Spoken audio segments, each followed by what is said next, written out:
Rain swept across Peoria in thin, uneven lines, tapping softly against the smudged window of the Sutton apartment.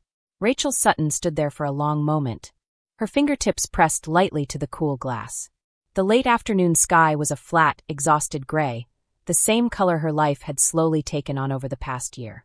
Inside, the air felt heavy and stale, thick with the lingering scent of old medicine and damp laundry that never seemed to dry in the cramped space. Behind her, the quiet rasp of shallow breathing filled the room. Her mother lay curled beneath a faded blanket, her once strong frame now reduced to frail angles and trembling hands.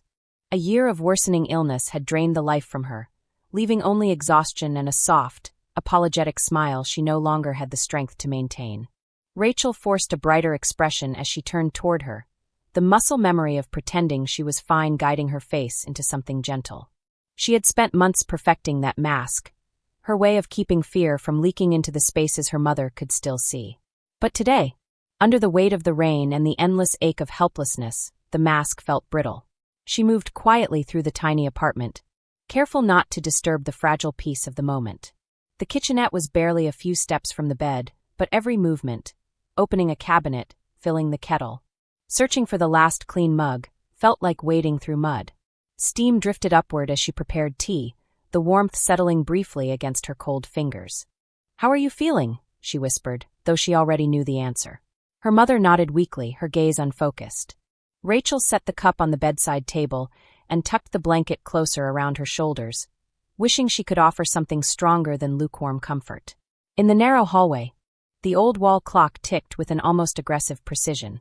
Each second felt like a reminder. Time was moving, but solutions were not. The front door opened with a soft creak. Rachel straightened instinctively, sensing tension before she even saw him. Her father stepped inside, shaking droplets from his jacket, his face drained of color. His hands trembled as he pushed the door closed behind him.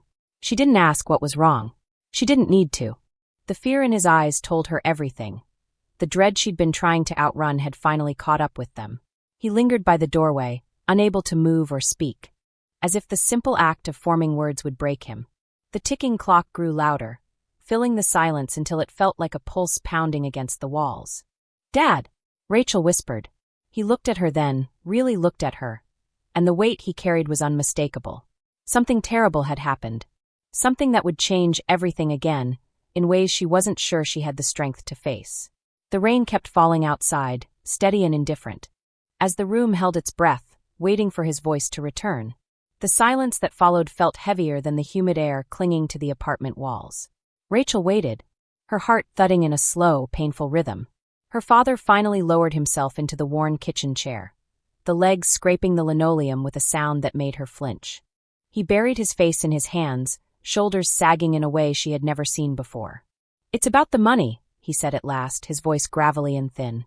"The loan, the one I took 3 months ago." Rachel's breath caught. She remembered that day clearly, the way he had come home clutching a thick envelope of cash, insisting they finally had enough to cover her mother's tests, medications, and emergency appointments.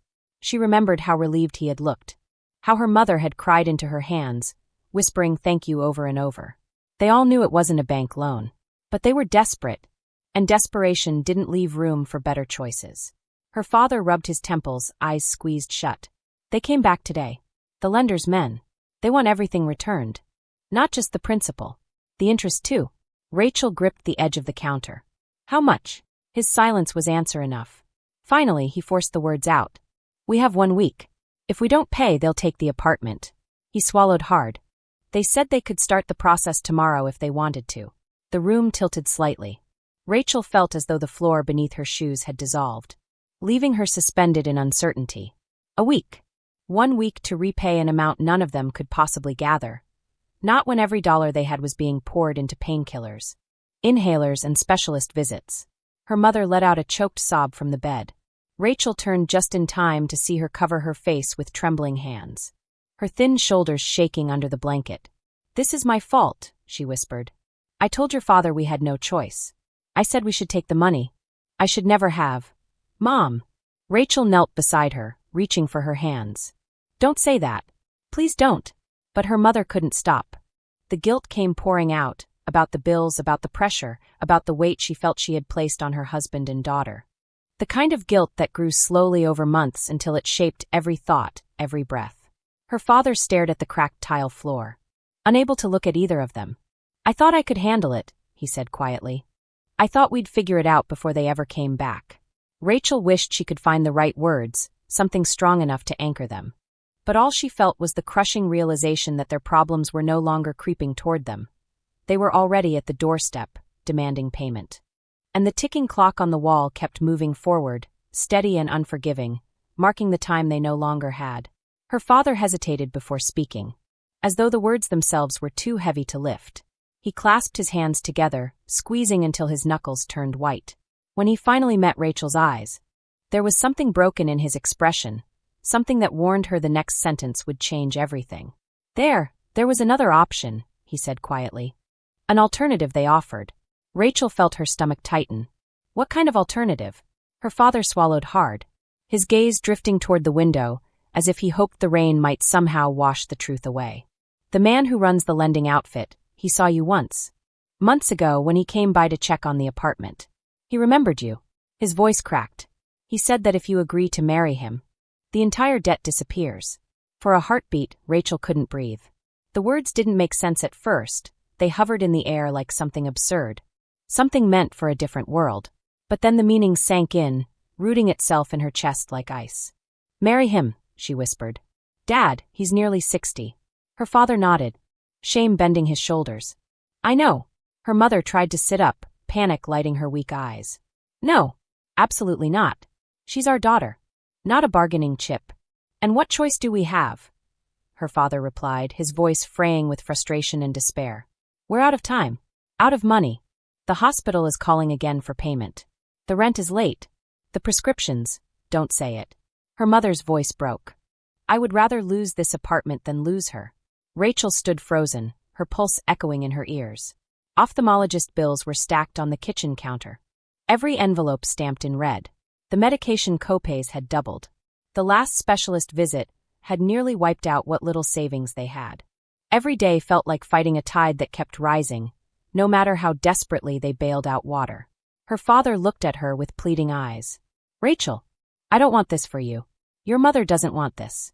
But they're threatening to take everything. And we can't borrow from anyone else. I have nothing left."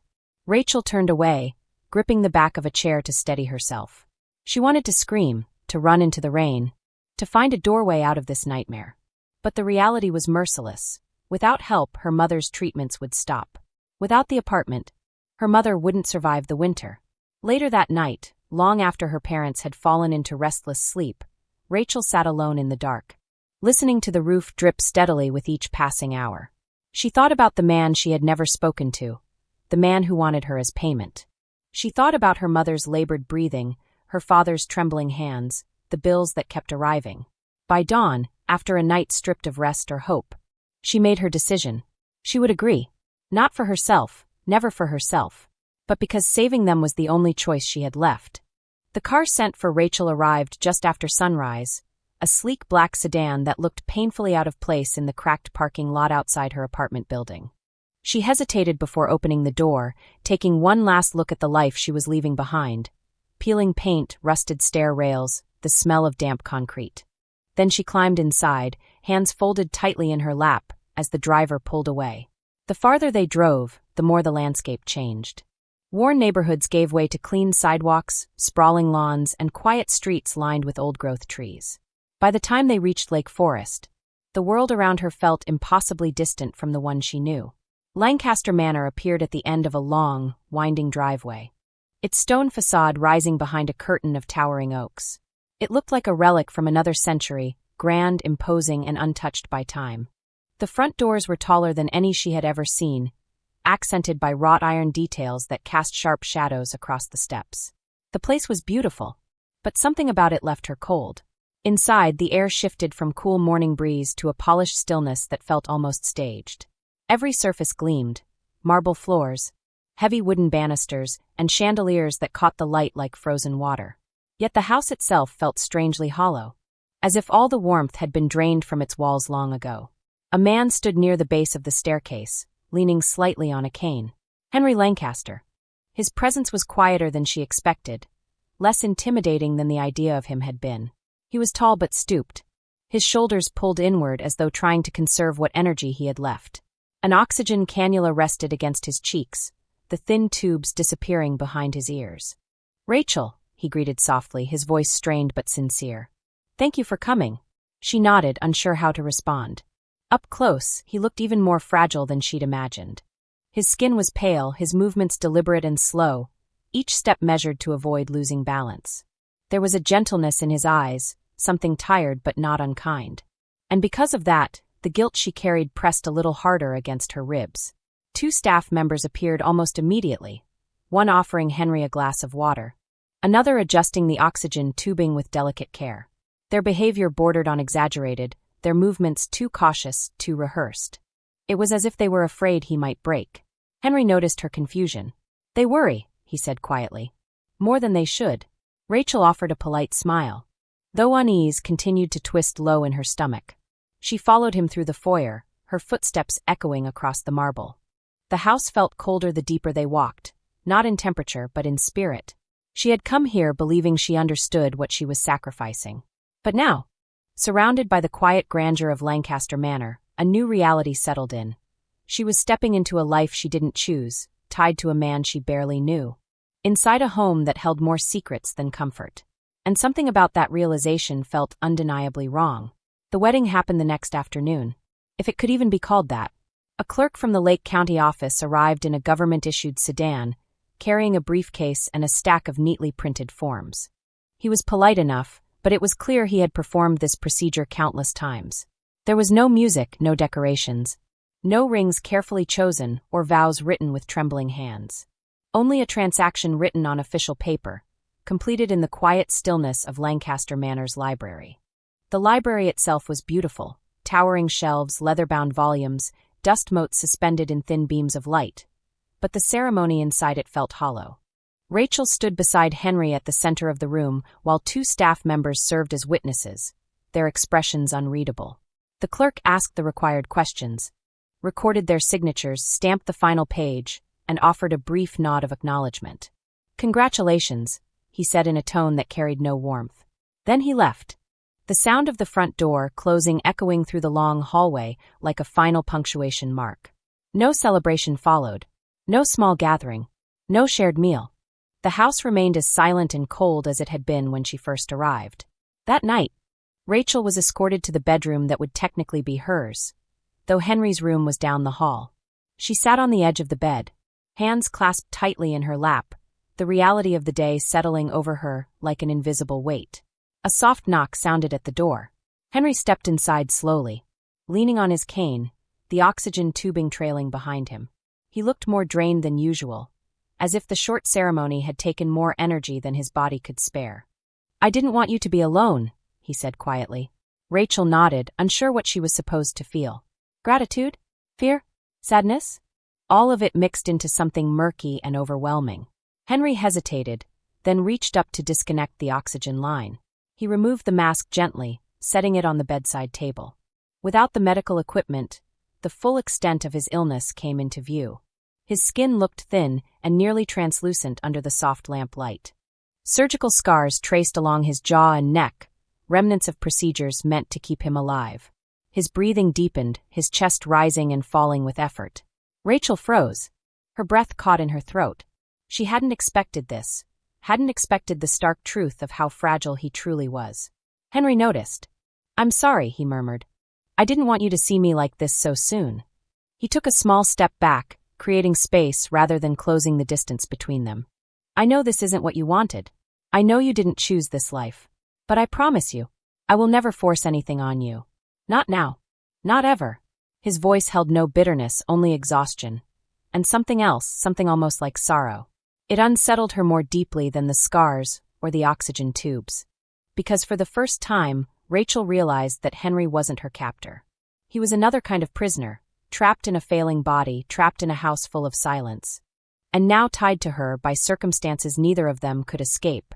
The storm that rolled across Lake Forest that afternoon seemed to arrive with him. Rachel heard the engine before she saw the car, a sharp, expensive growl that echoed through the stone archway of the manor. She stepped into the hallway in time to watch a sleek dark SUV pull up to the front steps. The doors burst open before the driver even had a chance to move. Martin Lancaster didn't walk into the house so much as invade it. He was older than Henry by several years, but unlike Henry, his body hadn't been worn down by illness. Martin carried himself with the careless confidence of a man used to being feared. His suit was immaculate, his smile too sharp to be pleasant, and his eyes swept the foyer with a predator's ease. "Well, look at you," he said the moment he saw his brother. "Still breathing." "Barely." Henry, leaning on his cane, managed a tired sigh. "Martin, you weren't expected." "That's obvious," Martin smirked, stepping forward to clap a hand on Henry's shoulder hard enough to make him wince. "But someone has to check on you. Make sure you haven't married the nurse or a gold digger to keep you company." Rachel stiffened. Martin's gaze flicked to her, slow, evaluative. "Unkind. So this is the girl." He made a low, mocking whistle. "You're slipping, Henry. At least your last wife pretended to care." Henry's grip tightened on his cane. "You're a guest. Try acting like one." "Guest?" Martin laughed. "Please. This house is half mine. I'll act however I want." He moved past them into the parlor, pouring himself a drink without asking. The staff exchanged uneasy glances but said nothing. Rachel hovered near the doorway, sensing trouble but uncertain how close she should stand. Martin swirled the whiskey in his glass. "You know, Rachel," he began casually, "my brother has a long history of buying affection. Affairs, gifts, little arrangements. He's always preferred to pay for what he can't earn." "Enough," Henry snapped, his voice sharp for the first time since Rachel met him. "Oh, don't start," Martin said, waving a hand. "It's not like she doesn't know why she's here." The conversation shifted then, colder, darker. Martin leaned back, eyes glittering with cruelty. "Did Henry tell you about his charming ex-wife?" "Lovely woman. We got along very well." "Very well." His grin widened, especially when Henry was unavailable. Rachel felt the air leave her lungs. Henry closed his eyes as if absorbing a blow. "And your daughter," Martin continued, as though discussing the weather. "Sweet girl. Lost, lonely. Always looking for someone to talk to. I spent time with her too, you know." Henry's cane slipped. He reached for the edge of a table to steady himself. Martin's voice dropped, venomous. "She resented you before she died, Henry. She told me herself. Said she wished she had a different father." Rachel froze. She hadn't meant to overhear. She hadn't meant to be this close. But the words sliced through the room, deep and merciless. Henry whispered, "Please stop." Martin finished his drink, set the glass down with deliberate precision, and gave a satisfied smile. "You've built your whole life on illusions, brother. Someone should tell the girl before she gets too comfortable." Then he left, footsteps echoing through the hallway until the door slammed behind him. Rachel stood shaken, the cruelty she had witnessed settling into her bones. Henry remained in the center of the room, shattered in a way illness had never managed to break him. The atmosphere inside Lancaster Manor never recovered after Martin's departure. The walls seemed to hold the echo of his cruelty, absorbing it, amplifying it. Henry sat in the parlor long after his brother was gone, staring at the floor with a stunned, hollow expression. Rachel stayed nearby, unsure whether to speak or leave him with his grief. Later that evening, Martin returned, not inside, but lingering in the doorway of the parlor with a fresh drink in hand, as though the earlier destruction he caused had only been a warm-up. "So," he said casually, "have you thought about the will?" Henry stiffened. Rachel, who had been inching toward the hallway, paused.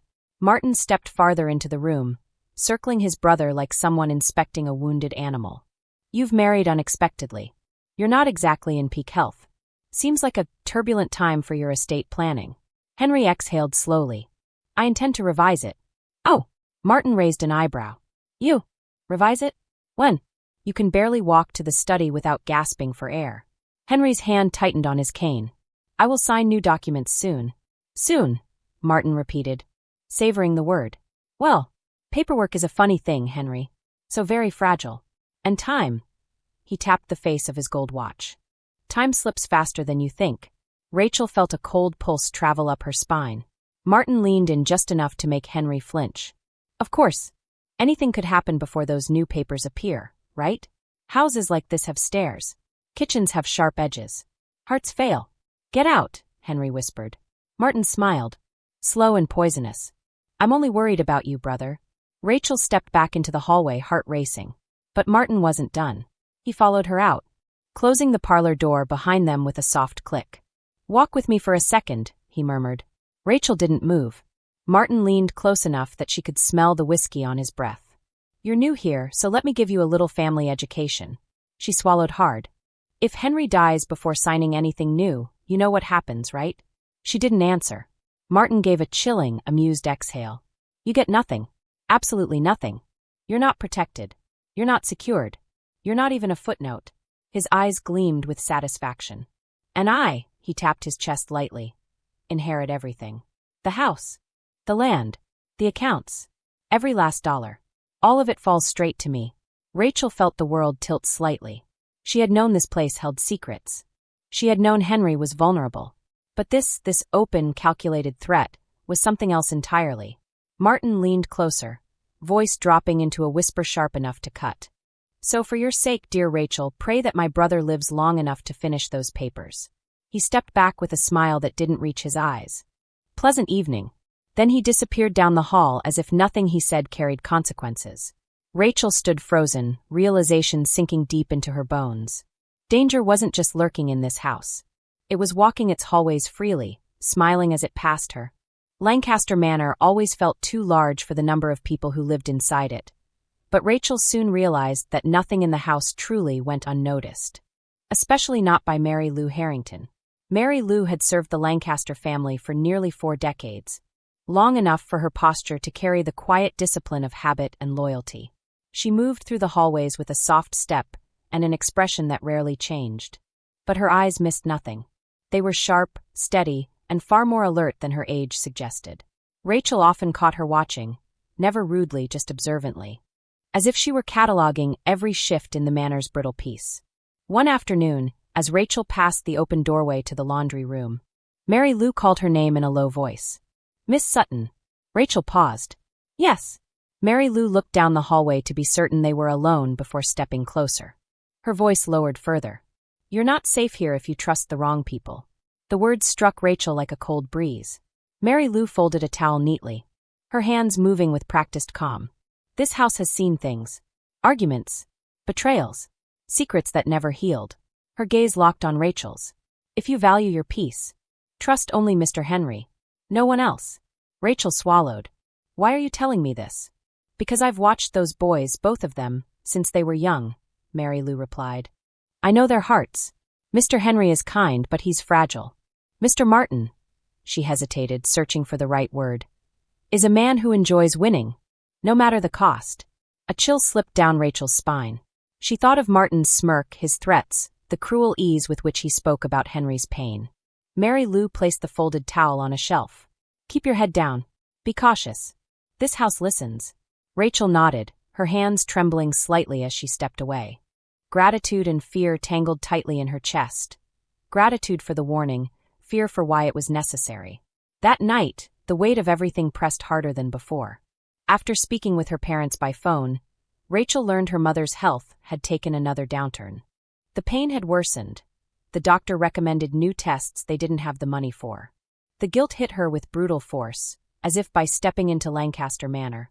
She had stepped away from the fight to save her mother. She curled up in the guest room, the bed too big and too cold, the silence stretching endlessly around her. Tears slipped down her cheeks as she tried to breathe through the ache in her chest. She felt torn cleanly in two. One part terrified of Martin, the other anchored to the thought of her parents struggling alone. Between the unfamiliar shadows of the manor and the fading voice of her mother over the phone, Rachel felt smaller than ever. Caught between two worlds, belonging fully to neither. And for the first time since she arrived, she wondered if she had made a terrible mistake walking into this house at all. Rachel first met Logan Pierce on a quiet morning when the staff was changing schedules, and the house felt unusually still. He appeared beside her in the hallway with a smile that didn't quite reach his eyes, hands tucked neatly into the pockets of his tailored vest. Logan had the polished confidence of someone trained to manage people, not just operations. His voice was smooth, his posture relaxed, but something about him set her nerves on edge. "Mrs. Lancaster," he said warmly, "I just wanted to check in. Henry's situation can't be easy for you." Rachel stiffened. "I'm managing." "Are you?" he asked, tilting his head. "I imagine moving here so suddenly must feel overwhelming. New house. New responsibilities." New family dynamics. His tone dripped with sympathy, yet every sentence felt rehearsed, measured, as if he were probing for weakness. Rachel nodded silently, unwilling to share anything with a man whose smile felt manufactured. Logan stepped closer, lowering his voice. If you ever need someone to talk to, I'm here. I've run the Lancaster operations for years. I know this household better than anyone, including Henry. The implications slid across her skin like ice. I appreciate the offer, she said softly, stepping back. Logan smiled again, too smooth, too practiced. Anytime. He disappeared down the corridor, leaving behind a faint scent of cologne and a sense of unease that clung to her for the rest of the day. Later that night, unable to sleep, Rachel wandered toward the back staircase. The manor was quiet, the kind of quiet that made every creak of the floorboards sound amplified. As she passed the half-open door of Henry's old study, voices drifted into the hallway, low, tense, unmistakably heated. She froze. Logan's voice came first, sharp and angry. We had a deal, Martin. You promised me my share once Henry is taken care of. Rachel's blood ran cold. Martin answered with a dismissive scoff. And you'll get it. But not until everything is in motion. You're getting impatient. Impatient? Logan hissed. He's dragging his feet. He's not signing anything. And now you've brought that girl into the house. She complicates everything. She's irrelevant, Martin snapped. Henry's heart is weak. One wrong push and nature will do the work for us. Rachel covered her mouth to keep a gasp from escaping. Logan stepped closer. She could hear his shoes against the hardwood. If he dies before the papers are rewritten, everything goes to you. I want my guaranteed cut. Not a maybe. Martin's answer came slow, amused. Relax. The plan stays the same. Henry dies. I inherit. And once that happens, you'll get what you're owed. Soon, Logan pressed. It needs to be soon. Martin chuckled. It will be. Rachel stumbled back from the doorway, her breath trembling. Their words echoed in her skull, each sentence a knife carving deeper into her fear. This wasn't about inheritance documents. Not about manipulation. Not about legal maneuvering. It was murder. Premeditated. Calculated. Already in motion. And she was trapped in the same house as the men planning it. The shadows of Lancaster Manor suddenly felt alive. Listening, waiting, closing in. Night settled heavily over Lancaster Manor. The kind of night where shadows clung to the walls and every lamp seemed too dim. Rachel walked beside Henry along the upstairs corridor, guiding him back to his room after a long and exhausting day. His breathing was unsteady, each step requiring careful effort. They were halfway down the hallway when a shape detached itself from the darkness ahead. Logan. He stepped forward with slow confidence, blocking the path. His suit was perfectly pressed, his expression cold and deliberate, no more warm smiles, no more feigned sympathy. In his hand, glinting faintly in the low light, was a gun. Rachel's breath froze. Henry clutched his cane. Finally, Logan drawled, locking the door behind them with a soft click. I've been waiting for the right moment. Rachel instinctively stepped in front of Henry. Logan, you don't have to do this. Oh, but I do. He raised the gun slightly, almost casually. Martin and I agreed. Tonight is the night. Henry will take a fall down the grand staircase. A tragic accident. His heart is weak, after all. Nobody will question it. Henry trembled violently. Rachel tightened her grip on his arm. Logan's gaze sharpened, voice dropping into something colder. And you, Rachel, you'll be the witness who tried to help. Tried so hard. He tilted his head. But you slipped too. These old floors, so unpredictable. Rachel's heart pounded so hard she felt it in her throat. She forced herself to keep her voice steady. Logan, listen. We can talk. You want security? Money. Tell us what you're owed. Henry can revise the will tomorrow. Logan laughed softly, the sound chilling in its calm. This isn't about discussion. It's about execution, of a plan. And of a man. He stepped closer, the gun now aimed directly at Henry's chest. Henry's legs buckled, and he leaned heavily into Rachel. Please, Henry whispered, his voice barely audible. Don't do this. Logan's face hardened. You should have signed the papers when you had the chance. Rachel raised her hands slowly, palms open. Logan, look at me. Think about this. If anything goes wrong, nothing will go wrong, he interrupted. I've thought this through. He moved closer still. Rachel could smell his cologne. Feel the tension coiled in the air, hear Henry's shaky breathing. She tried again, anything to buy a few seconds. You don't have to hurt him, she said softly. You don't have to hurt either of us. There's another way. There isn't, Logan snapped, raising the gun higher. Enough talking. His finger tightened on the trigger. And then, a sharp, sickening crack split through the hall. Logan's eyes widened in confusion. His body swayed for a heartbeat before collapsing forward onto the carpet, the gun skittering across the floor. Behind him stood Mary Lou Harrington. The housekeeper's breath was heavy, her grip tight around a solid brass candle holder darkened by impact. Her expression was pale but fierce, steady in a way that belied her years. "Not in my house," she whispered, voice trembling with controlled fury. Rachel caught Henry just as his knees gave way completely, lowering him gently to the floor. His breaths came in short, panicked bursts, but he was alive. Mary Lou dropped the candle holder with a dull thud, her eyes meeting Rachel's with unspoken urgency. The silence that followed was thick, electric, broken only by Henry's ragged breathing and the distant creak of the old manor settling. The attempt had failed, but the night's danger was far from over. The manor was still vibrating with the echo of chaos when Mary Lou ushered Rachel and Henry into the sitting room and locked the door behind them. Her hands were steady, her breaths controlled, but her eyes were burning with urgency. "I need you both to listen," she said. "The police are already on their way." Rachel blinked. "You called them?" Mary Lou nodded sharply. "An hour ago. I'd heard enough whispers between Logan and Mr. Martin these past weeks to know something was wrong. Tonight confirmed it." She pressed a hand to her chest. "I wasn't going to let this household witness another tragedy." Rachel felt a surge of relief, so intense it nearly brought her to her knees. Henry, pale and trembling, whispered, "Mary Lou, you may have saved our lives." She shook her head. "I did what needed to be done."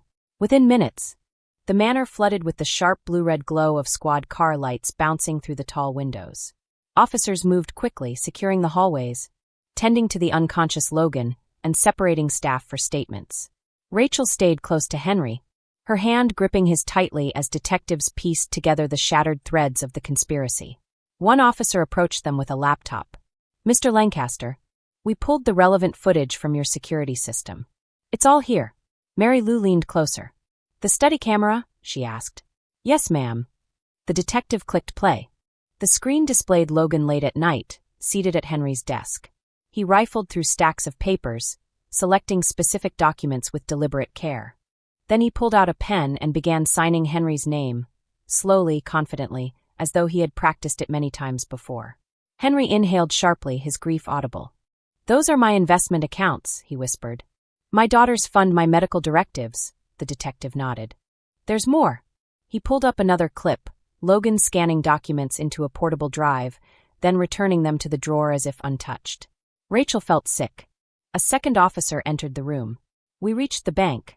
"Ms. Harrington," he said, turning to Mary Lou, "your call prevented a very large transfer from going through. It would have emptied an entire trust." Mary Lou's composure cracked for the first time. "I couldn't stand by while they stripped this family bare." Another officer stepped forward. "Logan Pierce is in custody. He'll be charged with attempted murder, fraud, forgery, and conspiracy." Henry closed his eyes, tears slipping down his cheeks, not from fear, but from the weight of what he had just learned. Years of loyalty he believed in, partnerships he trusted, people he treated like family, all of it collapsing in a single night. "And Martin?" Rachel asked quietly. "Apprehended," the detective said. "He tried to leave his home through a side entrance. We brought him in for questioning. He won't go anywhere." The words hung in the air like a final verdict. Henry's shoulders slumped, his cane trembling beneath his hand. "My own brother," he whispered, voice breaking. "All this time." Rachel placed a hand on his back, steadying him, grounding him. The conspiracy had shattered. But so had the remnants of Henry's faith in the family he once believed he had. Winter melted slowly into spring, and with it, the suffocating weight that had pressed on Rachel's shoulders for months finally began to lift. The police reports were completed, the statements filed, and the investigations closed. Logan and Martin would not return. Not to the manor, not to Henry's life, not to the fragile peace he still clung to. For the first time in what felt like forever, Rachel allowed herself to breathe without fear. A week after the arrests, her father called with a kind of trembling relief she hadn't heard in his voice in years. The debt, the cruel, predatory burden that had crushed them, was gone. Officially cleared. Investigators had traced it back to the same financial manipulations Logan had been orchestrating for months. With the case now open, and his fraudulent network exposed. The loan was declared void. Rachel's mother began receiving proper treatment again. The doctors adjusted her medications, scheduled new tests, and for once, spoke about her prognosis with cautious optimism. Her breathing eased. Her pain subsided. The darkness surrounding their family finally began to thin. Rachel cried when she heard the news, quiet, exhausted tears that felt like a release. Back at Lancaster Manor, Henry's recovery unfolded slowly but steadily. Physical therapists visited 3 times a week, guiding him through careful exercises. At first, he could manage only a few steps with a walker, then a few more. His breathing strengthened. The oxygen equipment became something he used less frequently. His voice regained some of its firmness, though his eyes still carried the bruised softness of someone rebuilding trust in the world.